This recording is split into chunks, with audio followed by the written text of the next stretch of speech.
Okay, welcome to sampling.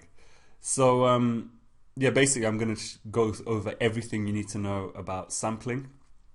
And there's 5 things we've got to learn just so you can see it before I kind of drill into each one of them. The first thing is there's 2 types of population. Either it's a finite population or infinite population. So I'm just going to speak about that. Census versus sampling. So let me actually, before I go into these 5, why would we sample / census? Okay, statistics, the whole point of stats is you want to find out about something. So for example, say all of a sudden, like you want to know something about, you want to find out something about the heights of 16-year-old boys in the UK, so to do that, obviously you're going to have to pick some 16-year-old boys in the UK to find out about their heights and, I don't know, measure them with a tape measure or something. So you're going to the whole point of stats, and as we'll see, sampling, is you want to find out about them. You want to find out something about them. So now we look at, well, how do you pick which boys? Sounds a bit pedophilic, but how do you pick the boys who you're going to use for finding out the stuff which you need to find out, okay? So the first thing we're going to learn is there's 2 types of populations, finite or infinite. Number 2, census or sampling. Okay, we're going to look at the pros and cons. Number 3, we're going to look at, just like there's 2 bits of sampling definitions you need to know, what a sampling unit is and what a sampling frame is. Number 4, what makes a good sample, which is known as representative, what makes a representative sample. And basically the opposite of a representative sample is a biased sample. So in an ideal world, you want your sample to be unbiased. A bad sample is a biased one, so we're going to look into that. And then we'll look at the 5 types of sampling: simple, random, systematic, stratified, quota, and opportunity. And we're going to look through the pros and cons of each one of those. Okay, so you need to sort of know how they work, what they are, when you would use them, and also the pros and cons of each one of them. So okay, let's get into the types of population. Bear with me as I run this out. Okay, this is dead simple. Okay, so for example, if you wanted to know, so populations can be finite or infinite, and that means finite means you can count everyone. You can count everyone or everything. And infinite is you can't, basically. Okay. So for example, let me give you here's a few examples of finite populations. So for example, the fish in an aquarium, or a fish tank. You can actually count how many there are. It might take a little bit of time, but you can do it. You know exactly how many there are. Trees in a garden. That's a good one, actually. Yeah, you go into a garden. Oh, there's 5 trees, there's 45 trees, etc. Members in a pop band.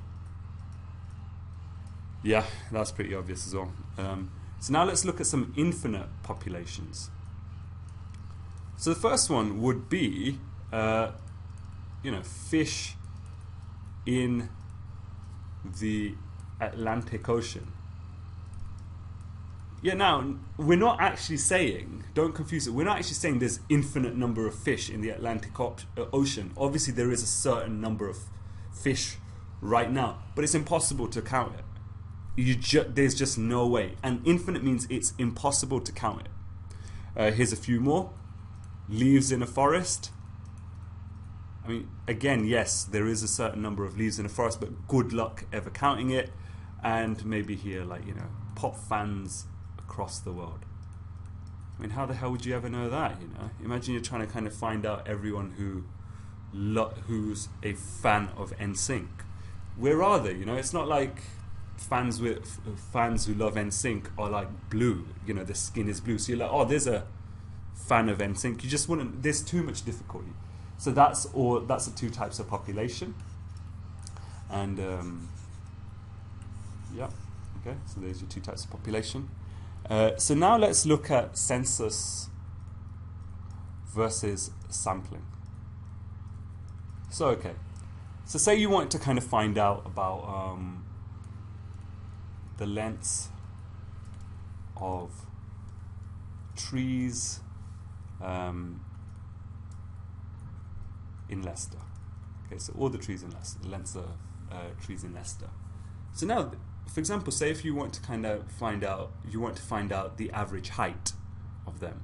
Well, the only true way to do it, to be 100% sure what the average height is or something, is you would have to take every tree, okay, and measure it.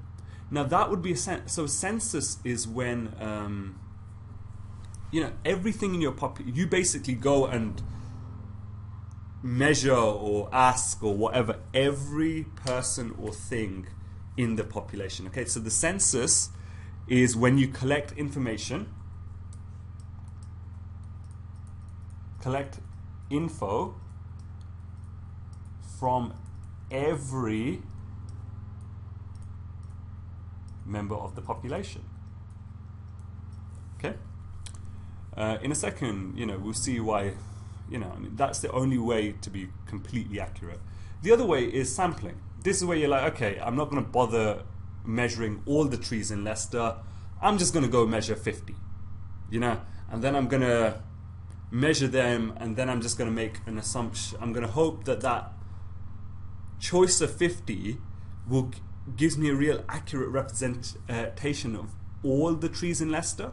So remember, you're always trying to find out about your population, all the trees in Leicester, but you're going to go sample, you just pick a few of them, and you try to make it smart, and we'll go into that as well. Okay, so sampling is when you choose a certain number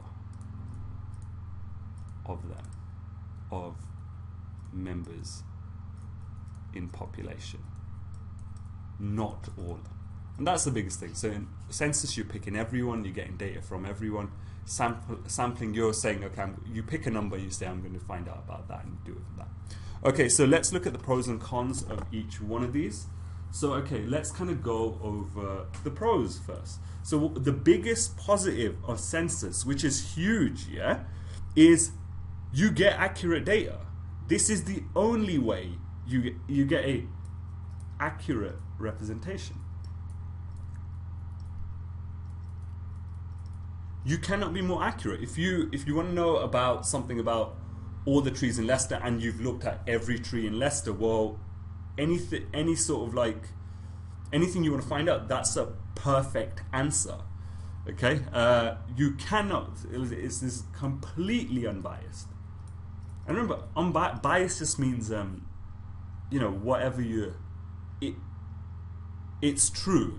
Not true. That's a crap way of. Give me a second.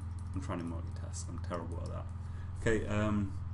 Bias just means it's the deduction you're making aren't actually real of the entire population. Well, if you've looked at the entire population, how can you have a better representation? You can't be better than that. Okay. So that's the thing. But so often kind of people think, oh, well, then why not always do census if it's the only perfect way of doing it? Well, there's huge amounts of disadvantages. So firstly, okay, especially for large populations, I mean, think about how many trees there are in Leicester. Think about how much time and effort that would take. Yeah, time and effort is huge. Okay, that's a serious negative, because don't forget, someone has to do this. I mean, imagine if I told you, okay, go find out about all the trees in Leicester. I mean, you could theoretically do it, I guess. Go out with the measuring stick or whatever and try to measure every single one. It's going to take you forever. You're going to be like, ugh, awful. Okay, second thing, it's expensive to do, or often it's expensive to do. So time and effort, basically here, yeah, lots of time and effort. Second, it can be incredibly expensive, because even say, like, apart from time and effort, imagine if it's something which you're like, look, yep, I'm going to get it done.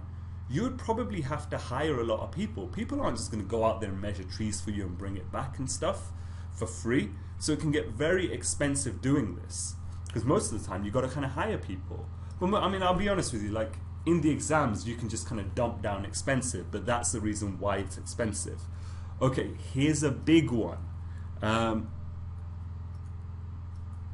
Maybe impossible, yeah, to get all members, and they usually say the word surveyed. That just means you went and kind of did what you had to do. So if it's a tree, you measured it. If it's a person, you asked them a question or whatever. Okay, it may be impossible.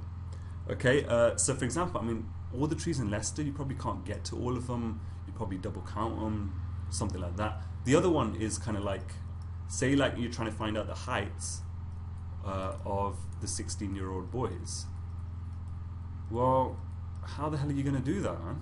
Like, you know, it's very difficult. I mean, like, you know, it would take a lot of time to kind of go measure every single 16-year-old boy. That's if you could find it. There are literally gypsies who live in the kind of like, you know, end of a field where someone's pregnant, they give birth, and nobody even knows that 16-year-old even exists. Also, what you're kind of measuring, someone's died, someone's turned from 15 to 16, others have gone from 16 to 17. It's changing. So there's an element of, even if you could do it, you had all the money in the world, you had the time, the effort, you had the resources, it may be impossible. Here's the other one. Okay, yeah. Tested items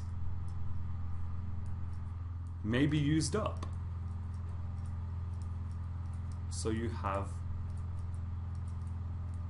nothing left.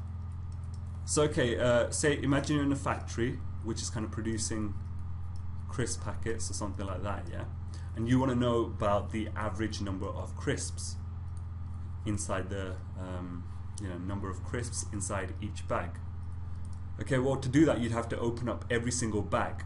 So, and if you do that, well, you've got no more bags to sell. This is like the dumbest thing you could do. So yeah, I mean, you could use it, what does it say exactly? Used up or damaged. If something's used up or damaged, well, it's impractical. What is the point of this? So okay, so that's where you decide. So they're the pros and cons of a census. Now let's look at the pros and cons of a sample. The biggest pro of a sample, give me a second. Yeah, it's quicker and cheaper. I mean, to be honest, it's like the pros and cons are sort of inverted here, but you still want to know it through the way I give you. Okay, quicker and cheaper than census. That's a massive. Here's another one. Sometimes your only option. That's a positive, by the way.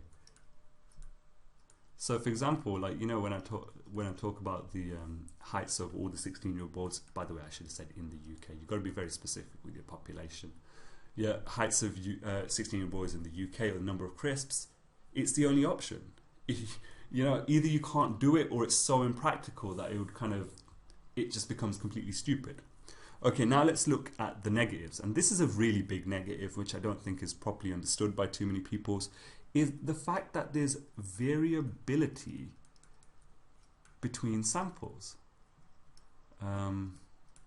Here's what I mean, okay? So say, for example, you're trying to take like a sample of, you're trying to find out what's the number of crisps inside each bag in a factory or something.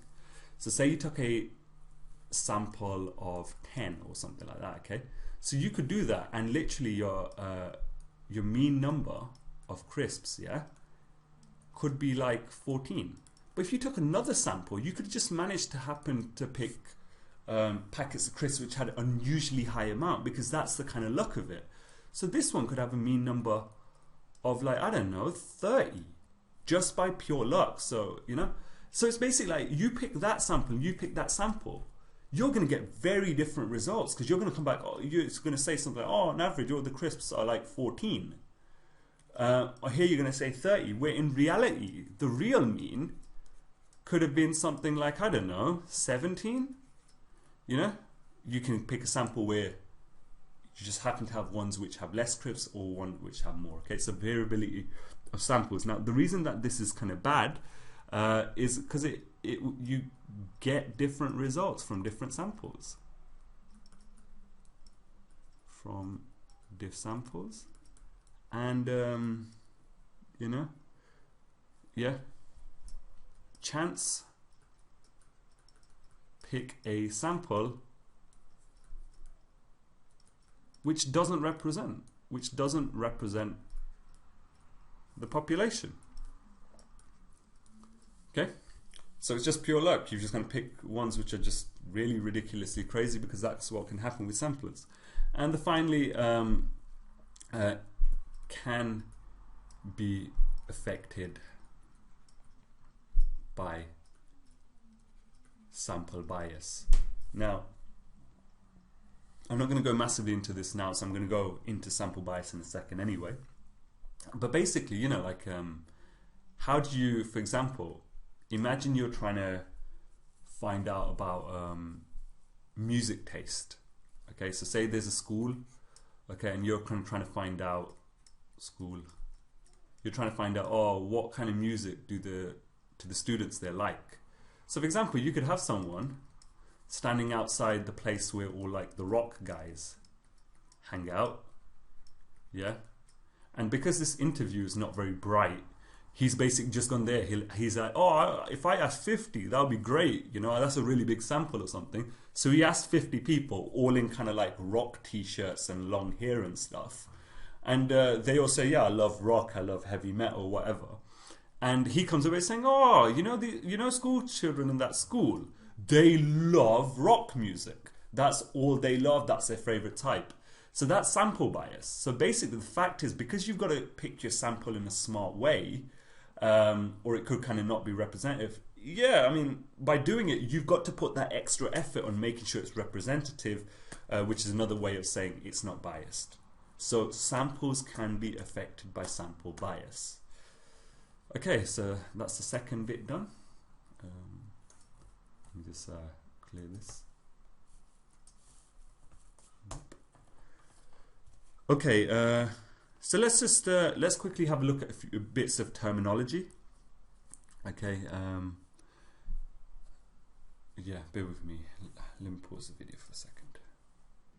Okay, cool. So here's the two terms you need to know. Okay, sampling units and sampling frame. The reason I'm kind of making these kind of telling you about them is because you could get a question like state the sampling units. So for example, a question could say, John wants to find out about weight of apples in his grandparents' apple tree. Okay, so his grandparents have an apple tree.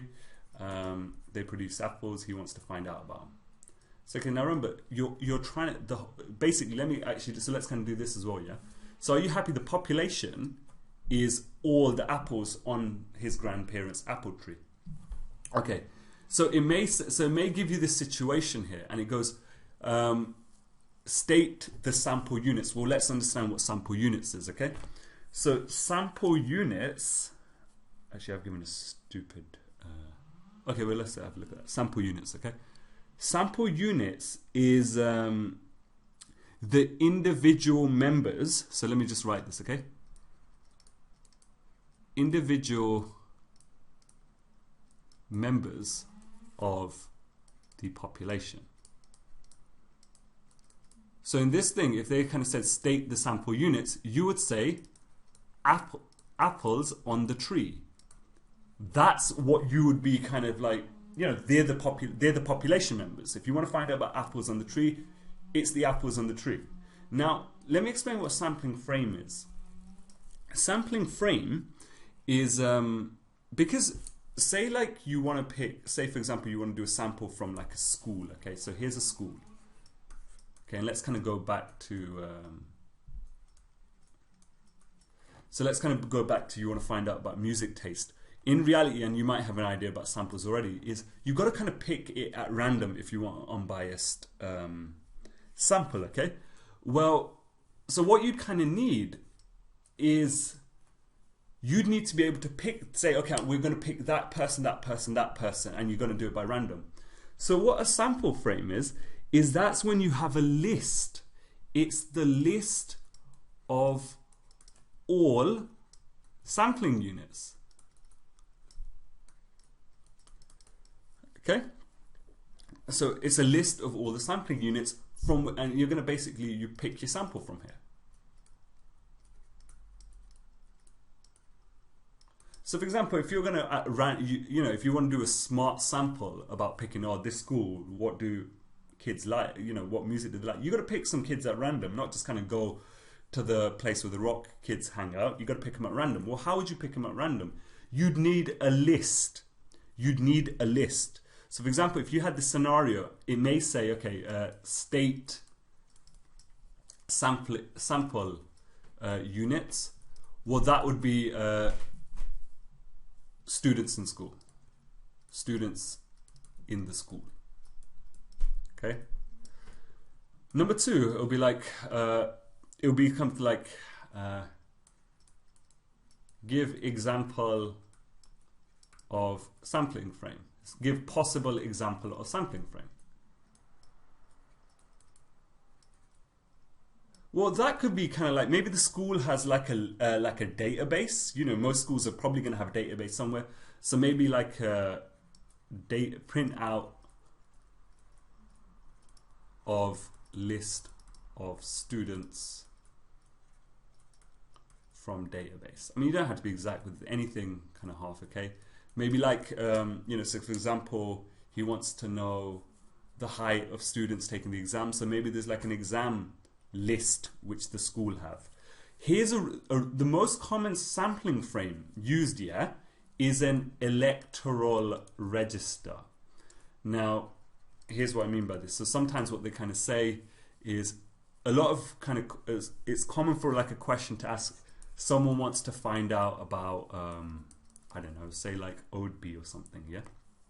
So someone wants to find out, or, what kind of like political party do people vote for? Party vote for in ODB.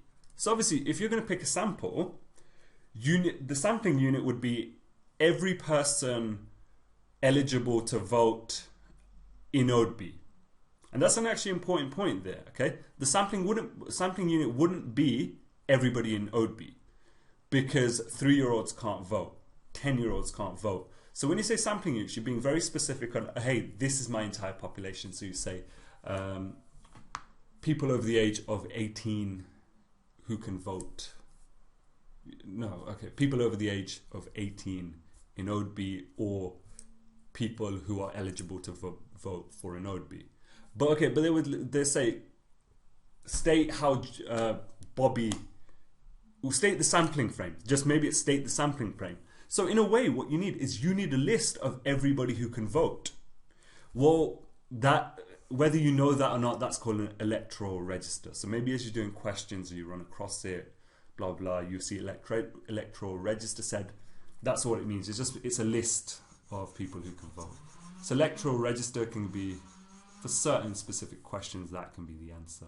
But okay, so basically, in short, sampling units are the individual members of the population, and the sampling frame is a list of everyone, of the sampling units. Okay, so there you go.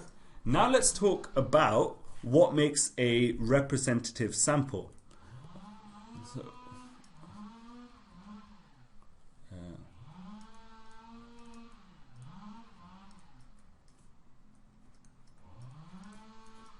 another word, good. When I say what makes a good sample, another way of saying that is a representative sample. Okay, so let's have a look at this. Your whole point is like, so let's go back to that school, yeah? So imagine this school has year 8, year 9, and year 10. That's all they have. Let's say year 11 as well, because it probably ends at GCSE, alright? And Yeah, so it's like, if you're going to pick, you want to find out about music tastes about every kid in the school. Well, my bad. Can you see, yeah? If you pick a sample, in a way, you've got to be smart that you're kind of picking up, not picking up. Basically, whatever the real results are, obviously you've got a whole school. You want your sample to be somewhat reflective. So, for example, here's an example of a bad sample. Bad samples. Imagine if you've got a sample which only has year 10s and year 11s. Well, that's a bad sample if you want to know about the whole school, because music tastes change. I mean, like everything changes as you kind of like grow in age. There was a time I used to love those kind of candy necklaces. I'd go to the shop, buy all this sugar stuff. Now I'd hate that. I'd buy chocolates every time. So music taste is most likely to change. If you've got your sample of year 10s and 11s only when you're trying to find out about the whole year group, that's stupid. Okay, here's another one. Only girls. That would be dumb, because boys and girls have different kind of tastes as well.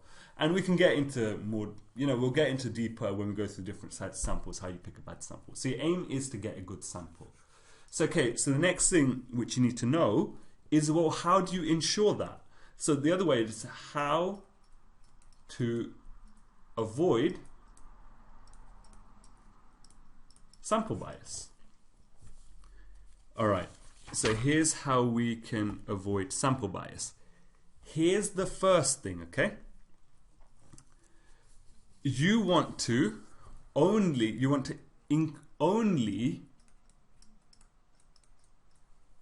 let's have a look at this. Well, let me actually write the actual thing. So here's the first kind of thing, okay? Select from correct population and make sure to exclude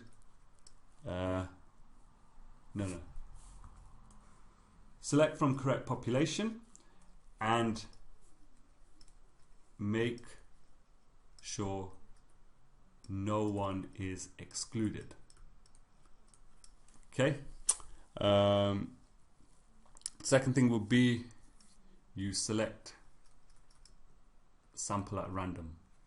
So don't do that sort of just, I'll go to that block, there's a bunch of kids there, I'll just ask them. You kind of have to have a kind of like a process of picking at random. And then once you select, make sure everyone selected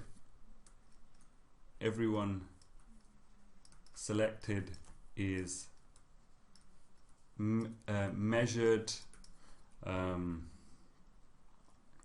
surveyed, interviewed, whatever it is you're trying to do, basically. Okay, so let me kind of explain that kind of situation a bit deeper. Bear with me. Okay, so how do you pick? So say select from a correct population and make sure no one is excluded. So for example, let's have a look here now. Okay, so now let's kind of imagine in a different situation that you did only want to find out about the year 10s and year 11s in a school which has year 8s, year 9s, year 10s and year 11s. So the first thing is make sure you pick from the correct population, So say there's like 2 schools, and you don't care about that school, and say there is a way of getting like a list of all the students, but from both schools. So obviously you don't want to be picking everyone from that school. You've got to sort of kind of like exclude from there. So imagine you've now kind of whittled it down to a list of that. The second thing you'd have to do is you kind of have to get rid of everything from the year 8s and year 9s. So you get to the point of where you're only including people who should be involved. Another thing would be, does that make sense? Yeah. And the other thing, make sure no one is excluded. So one way that someone could make a cock up, is imagine the way that they're getting the list of students, is they've decided, okay, someone went in on a Wednesday and just asked every form tutor for attendance sheet. Well, can you see, I mean, that's good because, I mean, you've asked every year 10 and year 11 form tutor for an attendance sheet. But imagine someone could have been away on that, so they may not be on the attendance sheet. So that's where, there's 2 parts to this, okay? Make sure you're choosing from the correct population, and make sure no one is excluded. You've got to get everyone on there. Because, you know, I mean, it could be a case of, like, say you're trying to find out music tastes for the year 10s and 11s, and say you go on a day where there's a, I don't know, there's a huge cricket match. Say, like, someone like me, if there's like a massive India cricket match on, I may try to skive that day. But here's the thing, so you'd have all the Indian cricket fans skiving. So to have all of them excluded, well, they may all like one type of music. Does that make sense? I mean, you don't have to know it inside out, but make sure you're picking from the correct population, and only, to be honest, it should be only the correct population, nobody else. You don't want anything extra, and make sure no one is excluded. Okay, so you've got to get everyone from the correct population. So the next thing is, you've got to make sure you pick sample at random. So what this means is you can't just go up to a group on the side. You can't just ask your friends. You can't just decide, oh, okay, screw it, you know, like I just go across the street because that's convenient for me. It's like you actually put the effort in.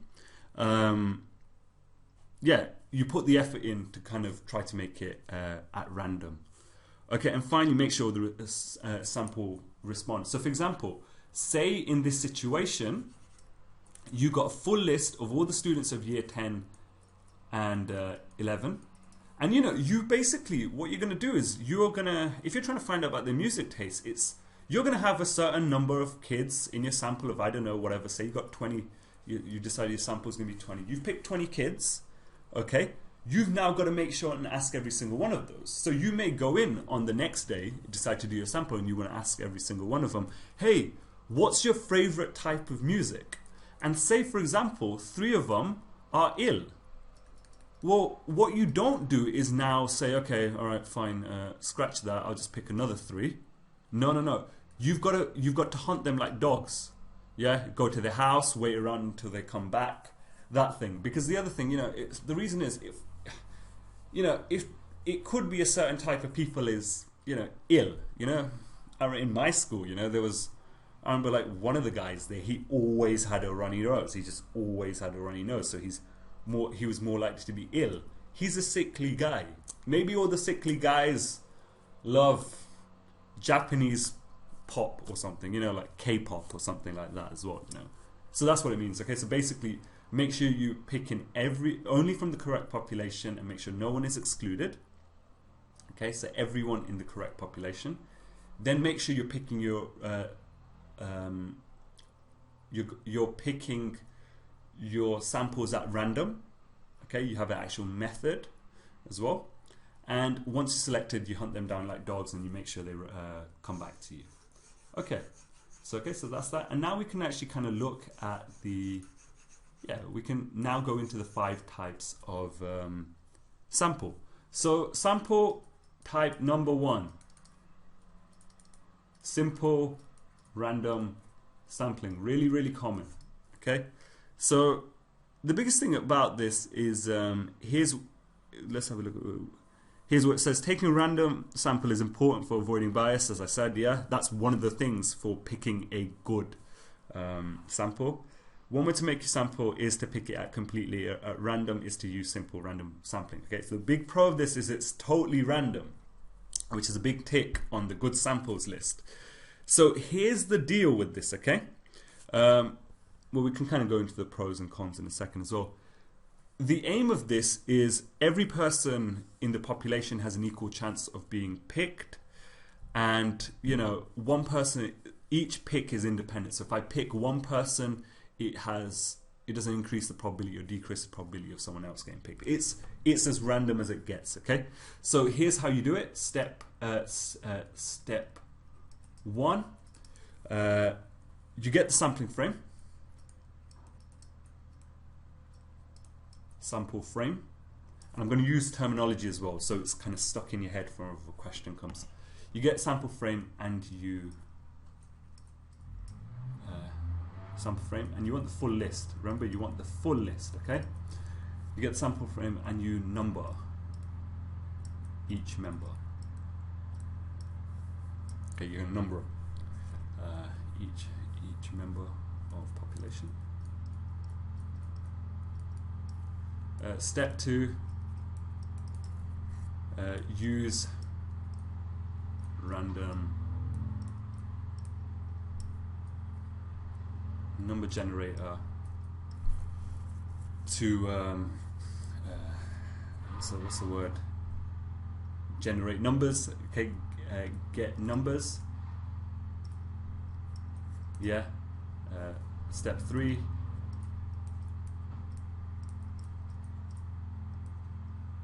Match numbers to sample frame and pick those, and that's it. Okay, and that's how you pick them. So for example, here you go. So you've got a list. Here's your list of your year 10s and year 11s. Okay, so you know they give you lists. So the first one is B. I'm making names like Adol, or you got like C, Afol, you know, R, Harul. Making names up. Okay, so like it may be in alphabetical order or something like that. So what you first do, number one, is you would number each one of them. So you're saying this guy is going to be. You know, we label him 1, 2, 3, and so on, you know. So for example, say I've numbered them up to 105, you know, P Zula. Okay, so you number it. Next thing, you use your random number generator, which can be done using a calculator or some sort of method. You get random numbers generated. And then what you do is you match them, you know. So imagine I'm doing like a sample of 10. Okay, so I do random number generator, 3-digit. Make sure it's got to be a 3-digit random number generator. Say the first number I get is 21, so I'm going to match whoever got 21 from there. Then I do it again. Say the next number generated is 185. Well, you ignore that. Okay, then it goes 36. Yep, pick that one. Whoever's there. You know, then it's like 4, so or let's say 3, so we can actually say our arrow's going to be picked, and you basically do that until you have 20 valid numbers. Okay, use random to get, you know, so say like if this is for like sample of 10.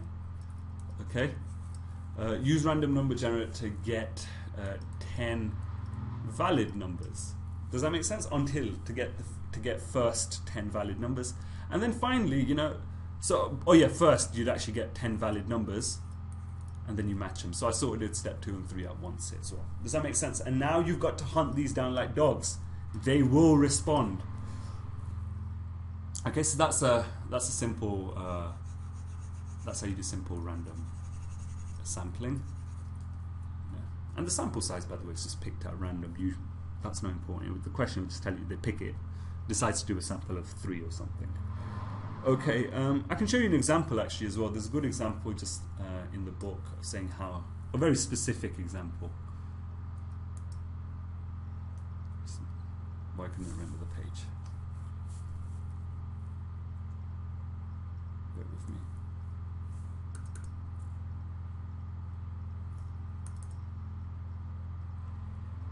Okay, good, better.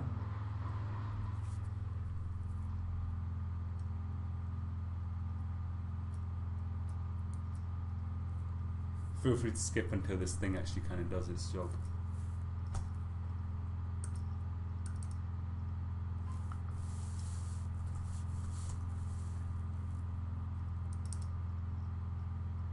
There you go, much better. Nothing a quick refresh of a page can't stop. So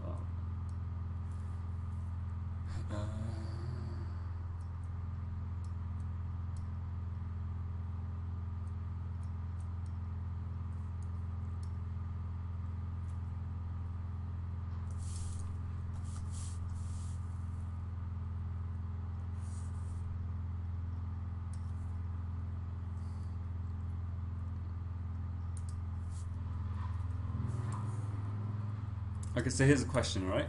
So it goes, a zoo has AE cotton top tamarins. I don't know why okay, AE zebras. There you go. Okay, 80 animals, which are zebras. Okay, describe how the random number table opposite. So this is a random number table. Okay, so they're going to get very specific and ask you. Could be used to select a sample of 5 of them. Okay, for a study on tail lengths.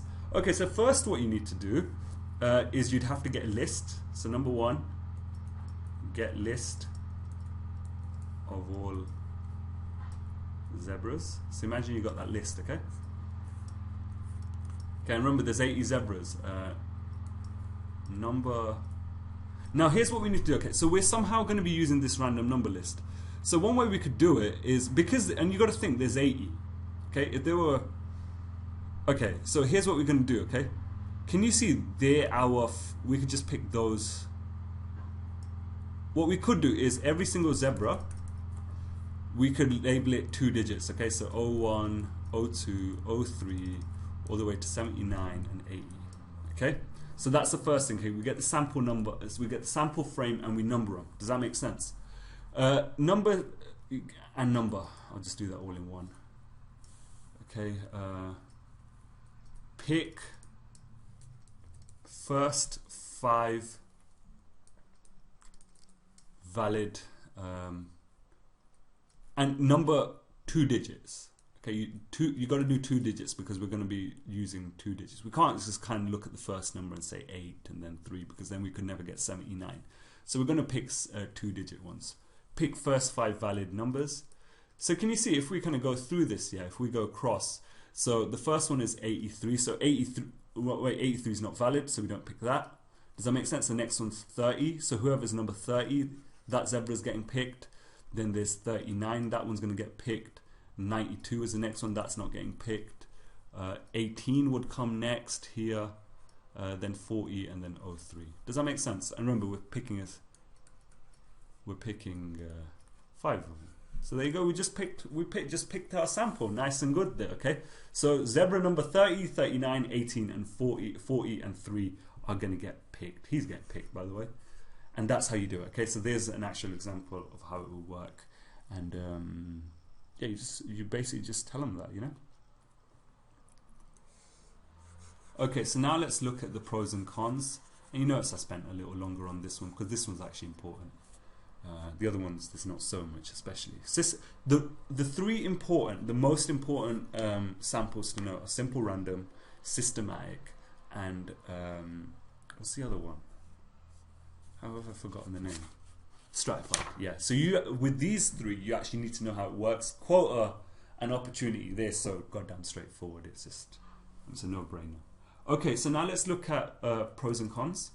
This is always important because they love to kind of discuss pros and cons of certain methods. Either they'll kind of compare 2 different methods, or they'll just say, hey, what's the pros and cons of using this? Everything has a pro and con. Okay, here's a pro of using simple random. Yeah, it's completely unbiased because it's fully random. Okay, completely unbiased because every member has equal chance of being picked. Okay, can't get better than that. Okay. Another positive, no, that's really is the real main positive, to be honest. And actually, to be honest, let's actually have a think. What could we? Okay, remember, this is what makes a good sample. Good sample, okay. Okay, one is full list. Actually, shall we do? You know what? Let's do. We'll start kind of doing like let's kind of keep like a list here. My bad, I'm thinking out loud. It just kind of came to me on top of my head. Yeah? List of good stuff. Of good sample stuff. Okay? 1, yeah? Not biased. Okay, so if something's not biased, that's good. Number 2, how about it's easy and convenient, you know, so it doesn't take loads of time and effort. So I'm just going to go back. I'm just going to make a quick list. I might add to it and stuff. not expensive.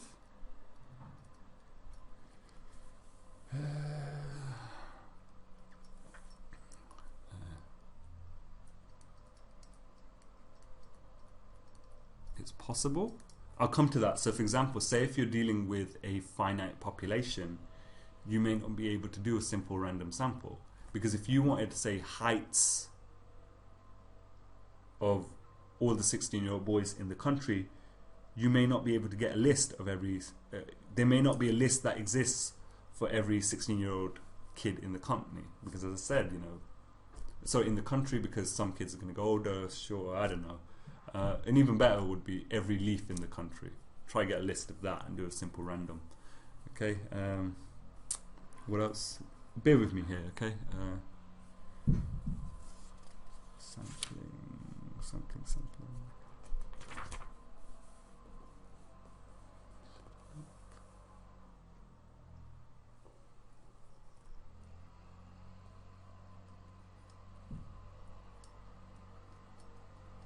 So that one's, it's not possible because no complete list. Does that make sense? Okay, so there's a few things to kind of evaluate by. So we'll use that to evaluate pros and cons. So firstly, it is completely unbiased. That's good. Yeah, completely unbiased. What's the negative of simple random? Okay, could be inconvenient. Could be very inconvenient. E.g.,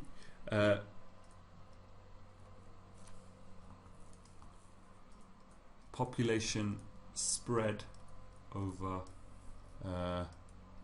large area or not possible, you know, could be inconvenient / impossible. So for example, yeah, here's what you need to, so this is very example specific. So for example, if they, you know, that zebra, the zebra example we just had, so a zoo has 80 zebras. Well, that's not actually particularly inconvenient. We can get a list, okay? We can actually probably get a list of all the zebras, assuming it exists. And then when we kind of pick our 5, it's not hard. I mean, you know, there's one who's down there, there's one who's down there, we can pick them. But if we, for example, wanted to find out voting habits of, I don't know, voting habits of, here's an example of when it would be impossible. The length of all the leaves in the UK, yeah, good luck. It's impossible, because to do simple random, you need to list the sampling frame. Well, you don't have a list. There's no way of getting a list of all the leaves in the UK, so that would make it impossible. Inconvenient would be like this. So here's the whole UK. Yeah. Imagine if you're trying to kind of find out about, you know, everybody named Dave in the UK, and say for somehow you've got a list of everybody who's called Dave in the UK, and so you'd get this massive list. You'd kind of number them. Imagine one Dave is in Aberdeen, one Dave is in Leicester, one Dave is in London. Oh my God, that's inconvenient, because we've got to never forget the last thing. We've got to follow up on them. So it can be inconvenient, expensive, impossible, right? Because you got to think about the population. Hopefully that makes sense. Okay, so that's simple random done. I know I went into quite a lot of detail, but hopefully you kind of feel like, you know, you actually understand the damn thing. So okay, let's kind of go to a systematic sample. Let's see how long this video is as well. 48 minutes, yeah, sampling takes a while, I guess. Okay, systematic sample. This is where you pick the every like 10th item. You know, so for example, you know, you pick a systematic sample is you choose every nth member of the population. Okay, so it's like you're doing it at intervals. So here's how you do it. So for example, a classic example is, say you've got crisps, yeah? You want to just make sure, you know, you want to find out a number of crisps. So that, remember, we can't do all the crisps, otherwise we have no crisps left. But we may decide on this thing that we're going to pick every, I don't know, 6th crisp. Okay, so we pick that one, then there'll be a few more. We pick the next one, which will be like the 12th, you know, and so on, okay? So we can do it every that. So here's how you do it. So one of the most common cases you see systematic uses on a factory line. As you see later, one of the positives is because you can actually automate that. Just grab every sixth one. It's easy to kind of do, okay? So here's how you'd have to do it. You basically have to give a number. Yeah. Give number to each member of population.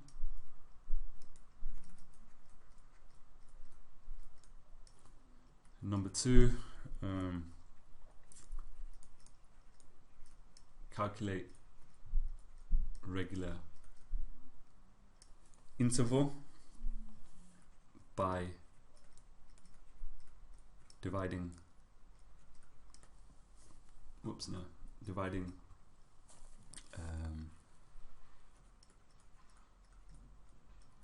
population size by sample size. So here's what I mean by this. So you don't with systematic sampling, you don't actually say I'm going to pick every sixth one. Here's what you do. So imagine if in a day, so like a factory produces 300 crisps a day. Okay, you want a sample of 50. Okay, and you want to do systematic sampling. So what you're going to do is you do 300 divided by 50, which is 6. So that means to get your sample of 50, what you're going to do is you're going to pick every sixth one. Does that make sense? Okay.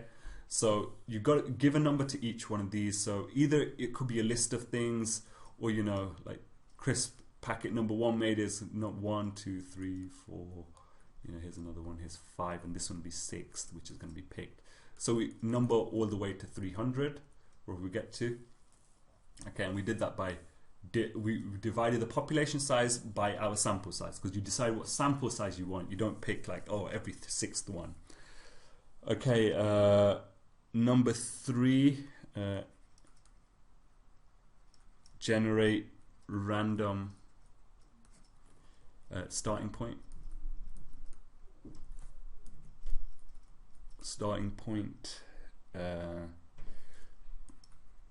That is less or equal to interval size.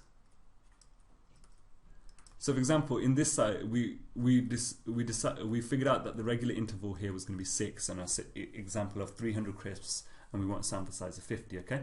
Well, now here's the next thing. We can't just say start on the 6th one, okay? Because in a way, that's a little bit of predetermining.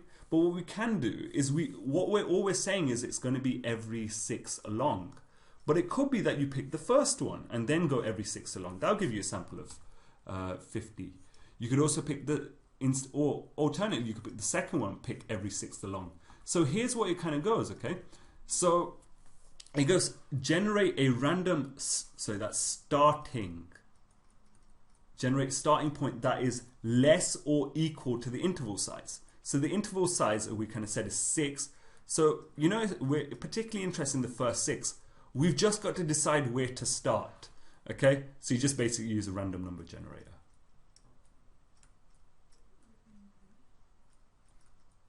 Okay, so you use a random number. Okay, there you go. Generate a random starting point that is less than or equal to the size of the interval. The corresponding number is the first member of the sample. Okay, this number is first member of cycle. By the way, feel free to look at page 221 in the AS Edexcel CGP book as well, so you can see that as well. And 4 is keep adding interval. So you know how the interval is 6. Yeah, say we started off with 3, so that was our first random. Now it goes to find the next one. Remember, you got to add 6, so you get to 9. Add 6 again to get the next one. Okay, so let's see how they word it. Keep adding the interval to starting point to select sample. Okay, hopefully that makes sense. All right, let's see what else next we want to kind of look at. Here's a good way. Okay, so now we're going to get specific about how we, with a question which might ask us to say how would we do it. So let's have a look at that. So we're going to look at the example on page 222, but don't worry if you haven't got it on you, because I will grab it up here. Here you go. Some football fans, something to do with football. Okay, let's have a look at this. Okay, there you go. 50,000 fans attended a football match. To describe how a systematic sample could be used to select a sample. Okay, so the first thing you got to do, so we've got to think of a sampling frame. We've got to somehow number them. So what this one says, give each fan a 5-digit number, okay? This could be done by ticket number. So can you imagine everyone has to have a ticket? Maybe there's a ticket or something like that. There's ticket numbers. But basically, number one, okay, number each fan. Okay, there could be a database. I don't know, one example is ticketing. Okay, so literally, and you want to do. So you want to also state as well. So for example, you could kind of say you're going to do a 5-digit. So number each fan, 5-digit. Okay, so maybe the first one is 00001, 00002, all the way to 49999 5000. Okay, so that's that one done. We've numbered it. Give number to it. Now we've got to calculate the interval. Remember, okay, so we've got 50,000 and we want 100 people. So to do that, you do 50,000 over 100. So your interval size, here's your interval size, is 500. So you're picking every 500th member. Okay? So the next thing is, so we need to pick a starting point, because we can't just pick the first one and then go to every 500. So out of the first 500, well actually I should say 00. We've got to pick starting point. Okay, so number 2, 3. Okay, so number 2, regular interval size. So show you're working or whatever. Okay, so interval size is that interval. Okay, number 3, random number generator to pick start point.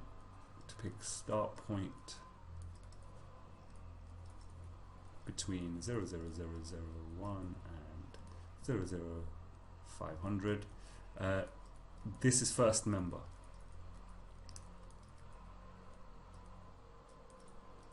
In sample, and then basically I can't be bothered to write this last one as well, is you keep adding 500 to your first number, okay, and that's the way you get your sample size of 500, which you need. All right.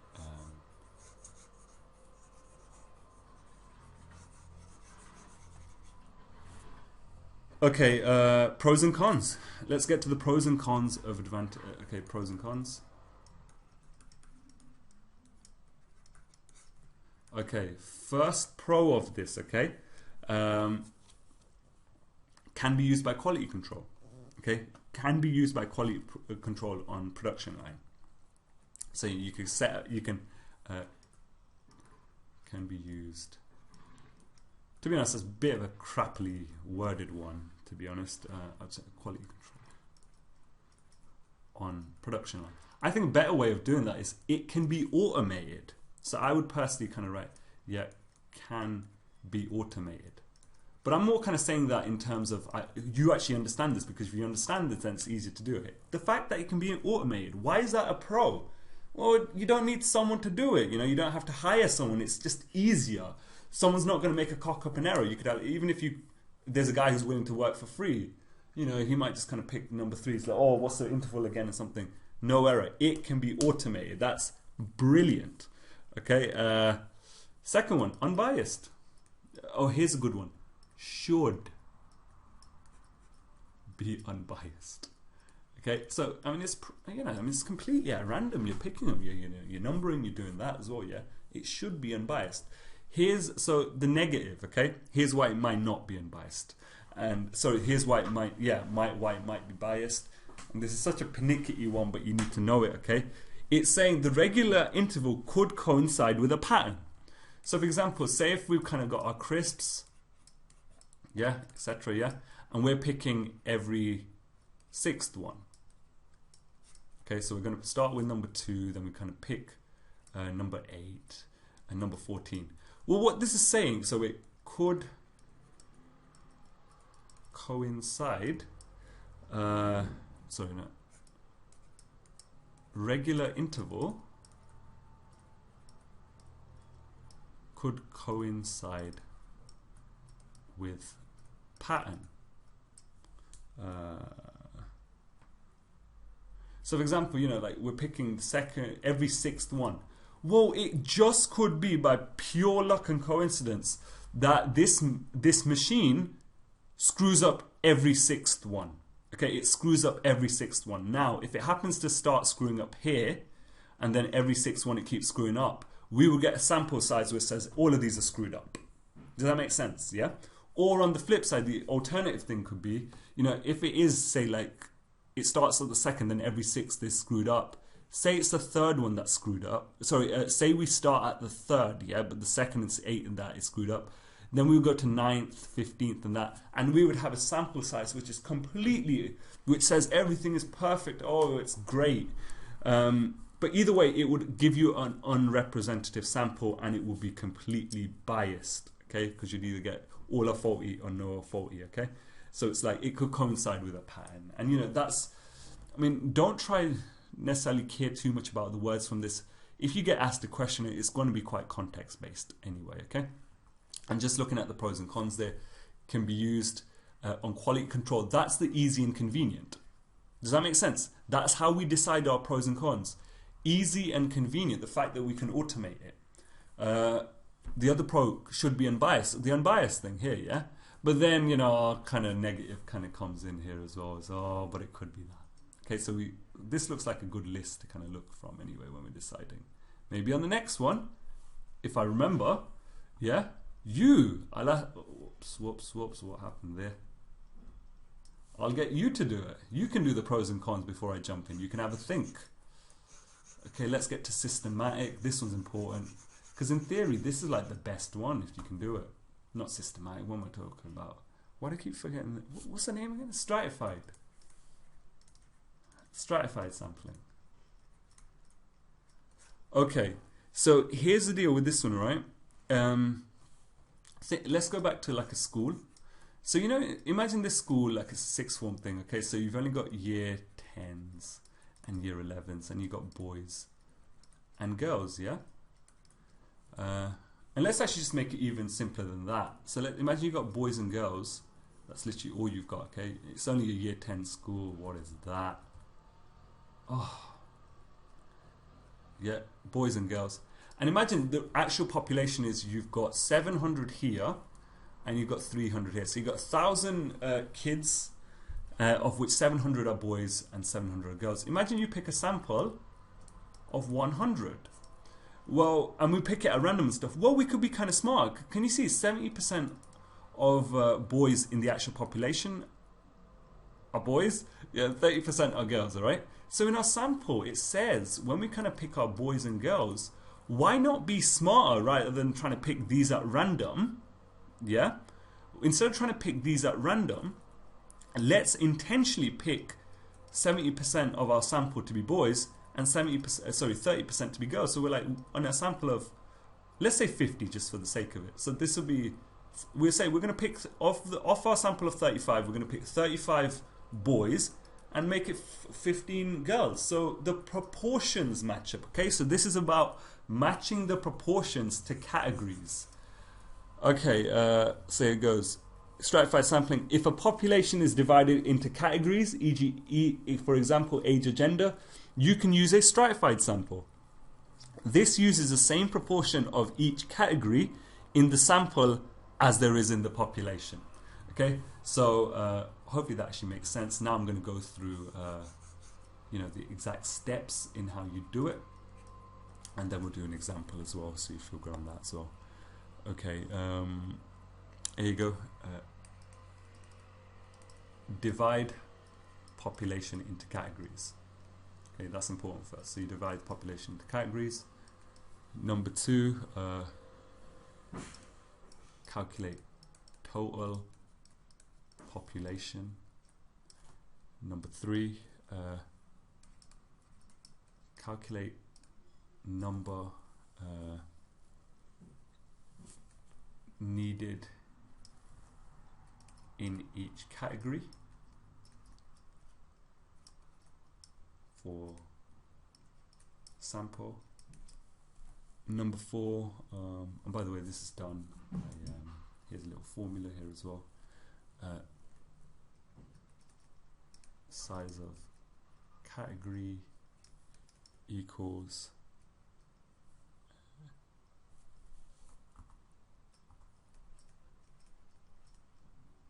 category population over total population times sample size. Okay, and then then finally 4,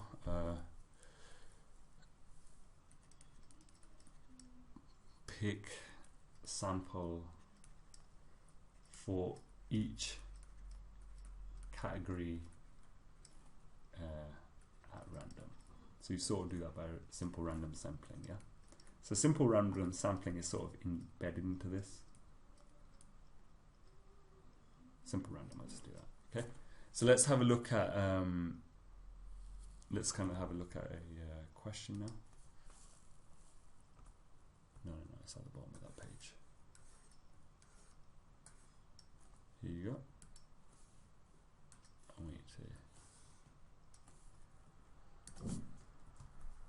and if you feel comfy doing this, you can obviously skip the video. But if you don't, I'll just rub that out. Okay, so yeah, you know, it's already split into year groups and stuff. So teacher takes a sample of 20. So we know the sample is going to be 20 from her school stratified by year group. The table shows the number of pupils of each of the year groups. Calculate how many pupils from each of the year groups should be in her sample. So, you know, the first thing you want to do, so we're obviously going to be picking from, we're going to split into year 5, 7s, 8s, 9s, 10s. So first let's kind of just find out what the total population is, because we need to know that. So 120 plus 80 plus 95 plus 63 plus 42. So in total there are 400. So now let's kind of find out what percent each one of these is. I don't necessarily need to use that anyway, but I mean we are doing it. Okay, so do 120 divided by 400 times 100. So 120 is 30%, 80 is 20%, 95 is 23.75%, 63 is 15.75%, that's 23 by the way, and 42 divided by 400 is 10.5%. So in a sample of 100, yeah, sample of 100, here's how we do it, okay? So we're still obviously going to pick. So imagine we've got 7, 8, 9, 10, 11. So we can just kind of do what's 30% of 100. So that's going to be 30 kids in there, 20 kids in there. Can you see? Okay, so this now in theory this will be 20. So this will be 23.75. This will be 15.75 and 10.5. Now obviously we can't cut children up, nor should I recommend you do that. So we've got to kind of sort this out. So I'd use 24 here, 16 here, 11 here. Now just make sure you count that. Make sure that adds up to 100, because sometimes because of this rounding kind of stuff, it won't. Okay, I've got 101. So I should kind of take one off. So realistically, let's just kind of knock one off here. They'll probably let you knock one off here as well. But seeing as that one was the least biggest, so this was like this was 0.25 away from 24. This is 0.25 away from 16. That was 0.5 away from that. I'll just make that 10. Okay, so the last thing to make sure, and I'm not going to bother writing it, but it's important, is make sure your final sample does actually add up to 100 as well, and that's how you do that question. Okay, and Now, let's kind of go through the, oh, come on. Let's go through the pros and cons of this. And I want you to start thinking as well. So you can remember the list which I give you. Pros and cons. Okay, here's a pro. What's the first pro? Okay, the first pro. Okay. Wait 1 second. Let me have a look.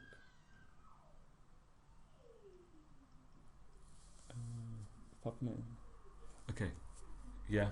Very accurate. So very representative sample. Wait, no, here we go. If the population has distinct categories where there is no overlap, yeah, this is likely to give you a representative sample. So likely to get representative sample. Obviously assuming it can be split.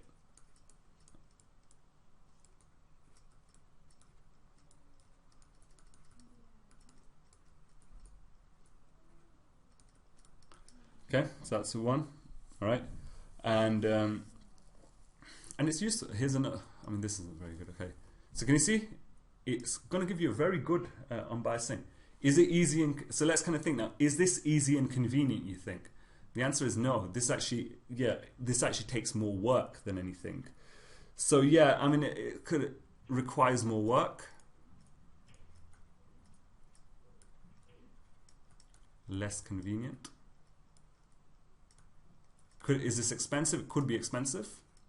Can be expensive because when you've got more complexity, you have to kind of hire more people to do it and stuff. Is it possible? Well, it may or may not be possible. That's the thing. It may or may not be possible. You may have, you may wish to, you would love to, say like you're trying to find out voting habits of men in Oadby. You may have a list. Yeah, you may have a list of every man in Oadby who can vote and stuff. Yeah, but imagine you wanted to split it into ages. But say like, say if your list doesn't tell you anything about the ages, so you can't split them. So it may or may not be possible, but they're the real pros and cons. Again, with these pros and cons, yeah, I'm giving you an overview here, but you want to apply the context matters, man.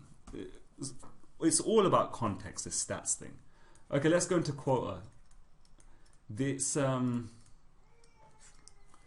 yeah, by the way, it's actually for the last one. So here's what you can. So just to recap, here's how you do stratified. Okay, split into categories.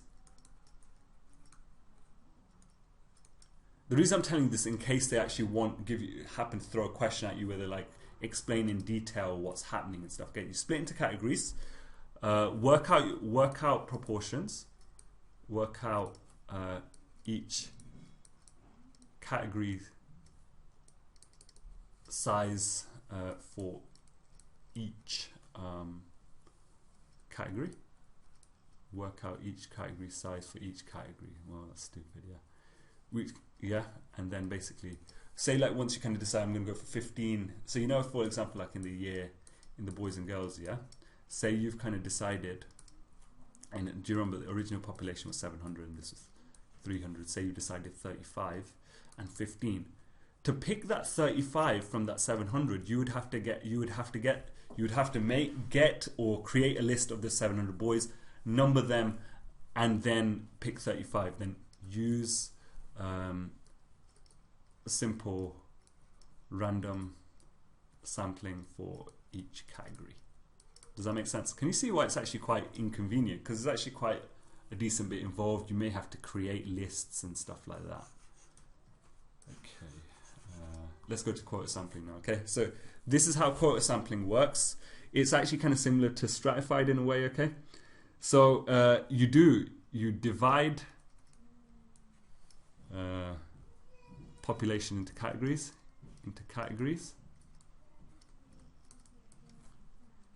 Number 2, give each category a quota. Number 3, and that's a quota means you're saying, hey, this is how many people we're going to use in our sample for that category. So this one does actually bother to pick categories, and it says, you know, it's choosing that. In a second I'll talk about that. And collect data until quota met in all categories. Now here's the kicker. Here's the kicker. Yeah, without using random sampling. So let me kind of tell you what you kind of like sampling, okay? So say you want to kind of find out, let's kind of go back to the school. Okay, let's just kind of keep it simple. Let's kind of say there's year 10s, year 11s, there's boys and there's girls. You may want a sample, so you sample of 100. So I mean, you don't have to do that stratified proportion thing. Either someone could be smart enough to say, okay, well, kind of, you know, this 60% are year 10 boys, so we do 60% in this sample, blah blah blah. But it might just be kind of someone just says, okay, 30 kids from there, please. Can I get 40 from there? Can I get 20 from there and 10? So numbers are set for categories, okay? And there's no necessary way they set them, okay? Then here's what it goes. And for this one, and then once it's basically, it's just like, okay, well, go out and ask any 30 boys in year 10. Don't worry about trying to kind of number them or anything. Just go ask 30 of them. And once you've done 30, that's fine, okay? So, all right. Let's have a look at the pros and cons. And there isn't particularly like a question for this, but I mean, like, that will probably do it anyway. Okay. Oh wait, no. Here we go. There is an example. I just missed it.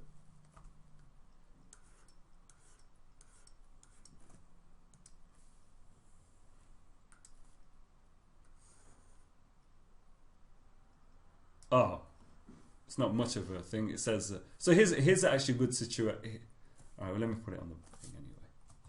Okay, so here's an example of quota being used. A video game company wants to gather opinions on a new game. The interview asked to interview 65 people under 30 and 35 people aged 30 or above. Can you see they've actually kind of created categories and just pick numbers? Just pick numbers. Okay, and now we're going to give more than one or two. So we're going to look at all the advantages and disadvantages. Okay, so first thing, let's think about this. Okay, so if I just rub that out. Is this biased? Of course it is. Okay. All right. So let's kind of give like the pros and cons. So one, it's unbiased. It's unbiased as hell. You know, like it's unbiased. So what am I talking about? Biased. Okay. Because the interviewer could exclude some people. You know, for example, you know, if you got someone who kind of said, okay, go talk, go grab. Go speak to 30 boys in year 10, okay? So, I mean, you know, everyone's got their thing. So someone might just kind of go into a school and said, oh, I don't really like the tall ones. The tall ones sort of kind of scare me out, so I'm going to ask these like little small ones. You know, as soon as you bring in human kind of thing, it's going to be biased. Yeah? So it could be something like that as well. Actually, a more kind of realistic example would be, say if somebody is racist. So say if they kind of go into school, it's like, oh, I don't like black people. So it could be, I'm not going to bother asking any of the black people. That's probably a more realistic, easier to remember example for this. You know, someone could kind of be quite fat, feel bad about themselves, and they just want to speak to the fat people because they feel comfortable. These are realistic things which can happen in real life. So it's biased, okay? Is it easy and convenient? Yes, it is. It really is quite easy and convenient. Okay? To a certain extent, obviously you've got to kind of like, you pick your categories and stuff like that. But here's one particularly good thing about it. It goes, it can be done without,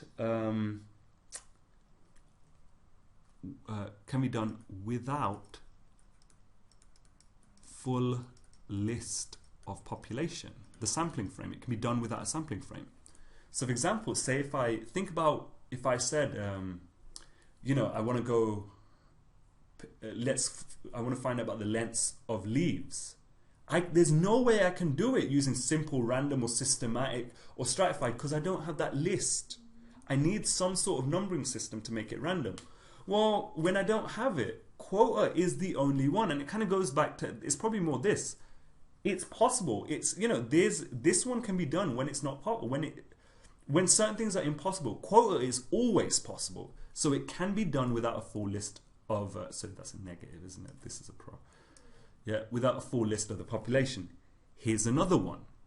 Do you remember also? So what makes a good sample is you ideally want a full list of all the population, nobody extra. Okay, cool. You want it to be random, so we cover those. But the third thing, then once we picked our sample, remember, we've got to hunt them down. We've got to make sure we go for that one. Yeah, we've got to get that person. Well, if they don't respond, non-responders, not an issue. Imagine it's like, there's no sake of, I got to speak to him, or where is he? He's not returning my calls, can't get through to him, where is he gone? Or he's going to decide to kind of fly out to Africa or Australia for 6 months. God, do I chase him? Do I wait? Non-responders, not an issue. Okay? Not an issue. You just pick someone else.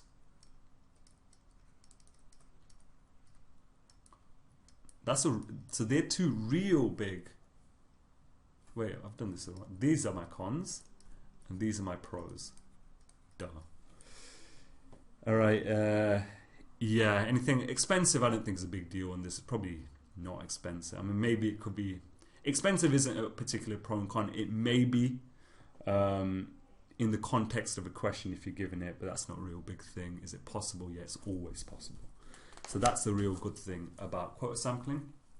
And finally, we get to, in terms of what makes a good sample, a representative sample, the worst one of all, opportunistic sampling. Okay, so this is okay. It goes. The final sampling method you need to know about is opportunity sampling. This is where the sample is chosen from a selection of the population that is convenient. Okay, so this literally has step 1. Yeah. Pick whoever is easiest. Why? In a way, it's quite refreshing to have something where you don't think about it that much. Yeah.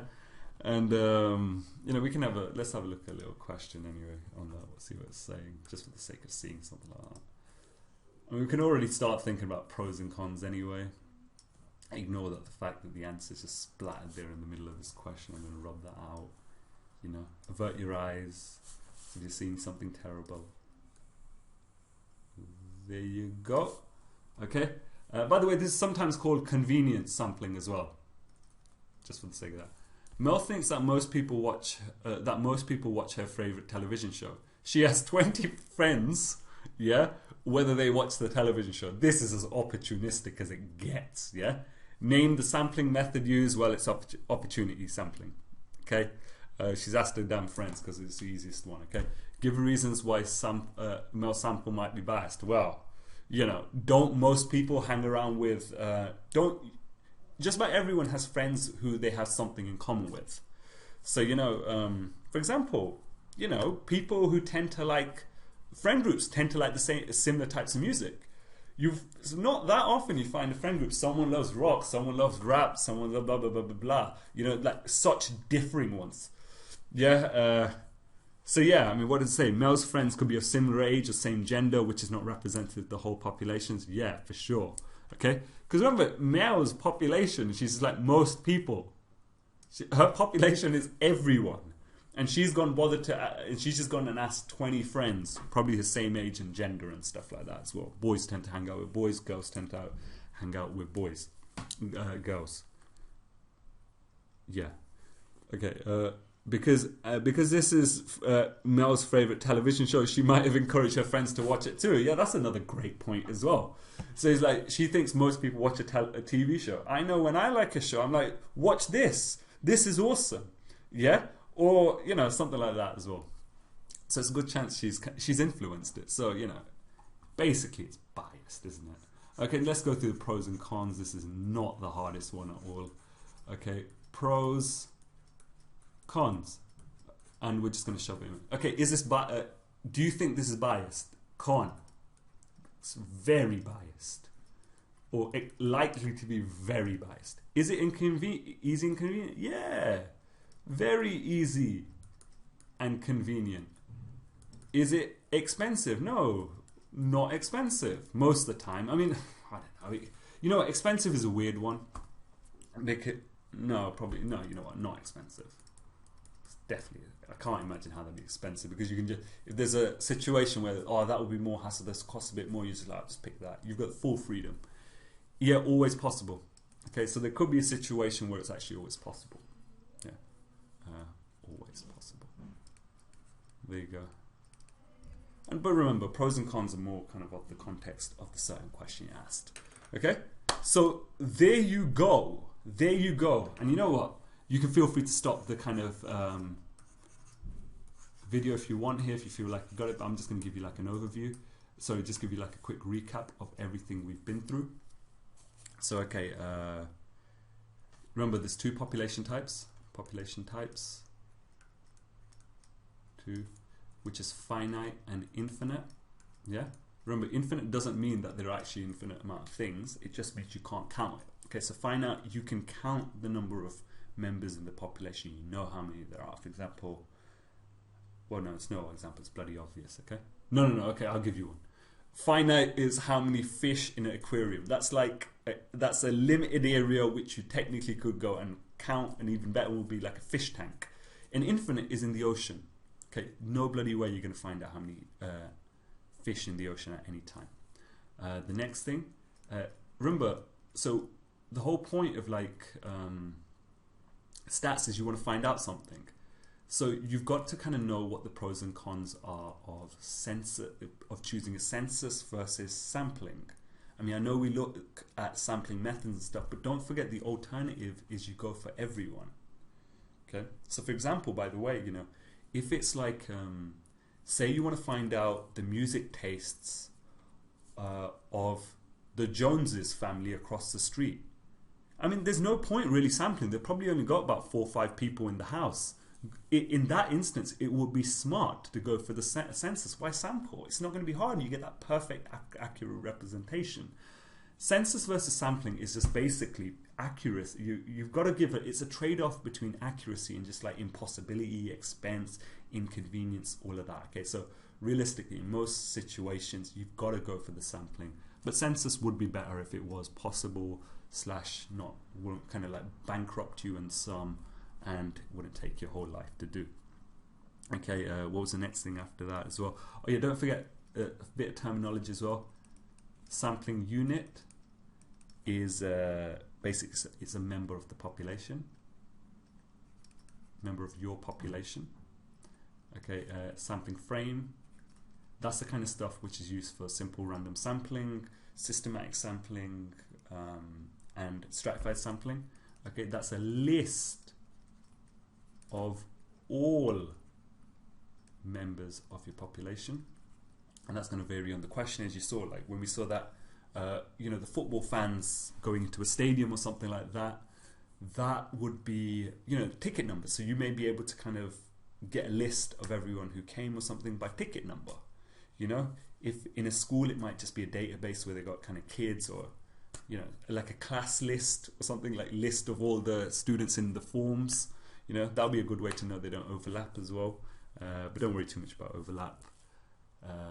Yeah. Okay, electoral register. Don't forget that electoral register as well. Then what makes good sample? What makes good sample? So basically, there's 3 things which make a good sample. One is you got complete sampling frame. So you've actually got a list. You know, so this is like nobody extra. Okay, so you don't want nobody extra, everyone in population, so no one's missing, yeah, and no repeats.